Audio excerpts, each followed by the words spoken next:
ಬದಲಾಯಿಸಿದ್ದಕ್ಕೆ ಸಾಕಷ್ಟು ಇಶ್ಯೂ ಆಗ್ತಿದೆ ಮಾಡ್ತಿದ್ದಾರೆ.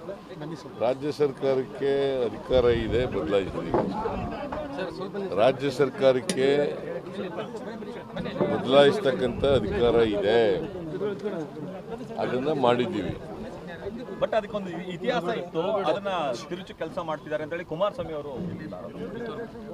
ಈಗ ಅವರು ಯಾವ ಇತಿಹಾಸ ಇತ್ತು ಅದಕ್ಕೆ ರಾಮನಗರ ಜಿಲ್ಲೆ ಮಾಡುವಾಗ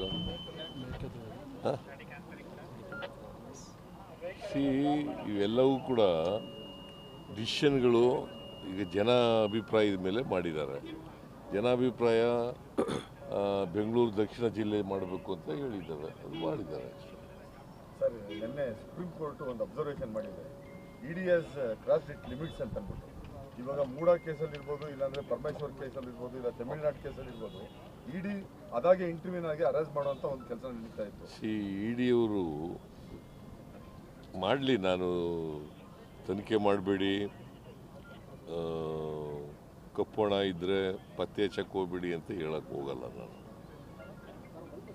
ಇನ್ಕಮ್ ಟ್ಯಾಕ್ಸ್ನವ್ರಿಗೆ, ಇಡಿಗೆ ಅದೆಲ್ಲ ಹೇಳಕ್ಕೆ ಹೋಗಲ್ಲ. ಬಟ್ ನೀವು ರಾಜಕೀಯ ದುರುದ್ದೇಶದಿಂದ ಮಾಡೋಕ್ಕೆ ಹೋಗ್ಬಾರ್ದು, ರಾಜಕೀಯ ದುರುದ್ದೇಶ ಇಟ್ಕೊಂಡು ಮಾಡೋಕ್ಕೆ ಹೋಗ್ಬಾರ್ದು. ಬಿಕಾಸ್ ಈ ಸಂಸ್ಥೆಗಳಿರೋದೇ ಅದಕ್ಕೋಸ್ಕರವಾಗಿ, ಕಪ್ಪು ಹಣ ತಡೆಗಟ್ಟಲಿಕ್ಕೆ ಇರ್ತಕ್ಕಂಥ ಸಂಸ್ಥೆಗಳು. ಈಗ ಪರಮೇಶ್ವರ ಇದು ಕೇಸ್ನಲ್ಲಿ ಅದು ಬಹುಶಃ ರಾಜಕೀಯ ಪ್ರೇರಿತ ಅಂತ ಅನಿಸುತ್ತೆ ನನಗೆ. ಅಲ್ಲ, ಸುಪ್ರೀಂ ಕೋರ್ಟ್ ಹಂಗೆ ಅನ್ನಿಸ್ತಾ ಇದೆ ಅಂತಂದ್ರೆ ಎಲ್ಲೋ ಒಂದು ಕಡೆ ಅವ್ರಿಗೂ ಎಲ್ಲೋ ಒಂದು ಅನುಮಾನ ಬಂದಿದೆಯಾ ಸರ್?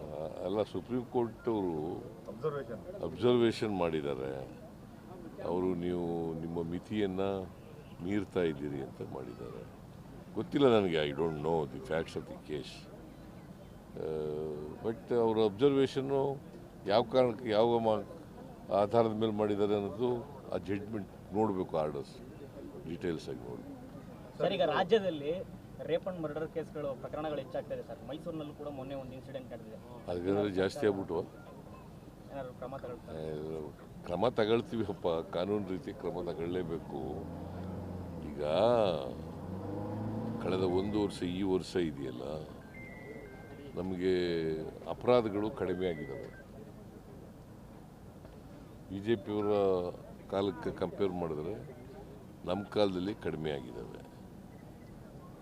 ಸೊ ಅದರಿಂದ ಅಪರಾಧಗಳನ್ನು ಸಂಪೂರ್ಣವಾಗಿ ಇಲ್ದಾಗ ಮಾಡಿಬಿಡ್ತೀವಿ ಅಂತ ಹೇಳಕ್ಕೆ ಹೋಗಲ್ಲ ನಾನು.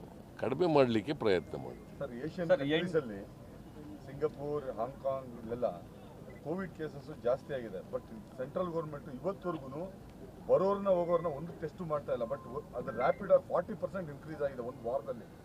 ಈ ಕ್ರಮ ಇಲ್ಲಿ ಏರ್ಪೋರ್ಟ್ ಅಲ್ಲೂ ಮಾಡ್ತಾ ಇಲ್ಲ, ಗೌರ್ಮೆಂಟ್ ಆಫ್ ಇಂಡಿಯಾನು ಮಾಡ್ತಾರೆ, ಯಾರು ಮಾಡ್ತಾ ಇಲ್ಲ. ಅಕಸ್ಮಾತ್ ಈ ತರದ ಕ್ರಮ ತಗೊಂಡೇ ಇದ್ರೆ ಮುಂದಿನ ದಿನಗಳಲ್ಲಿ ತೊಂದರೆ ಆಗಲ್ವಾ ಸರ್? ಲಾಸ್ಟ್ ಟೈಮ್ ಅನುಭವದಲ್ಲಿ ಡೆಫಿನೆಟ್ ಆಗಿ ತೊಂದರೆ ಆಗುತ್ತೆ.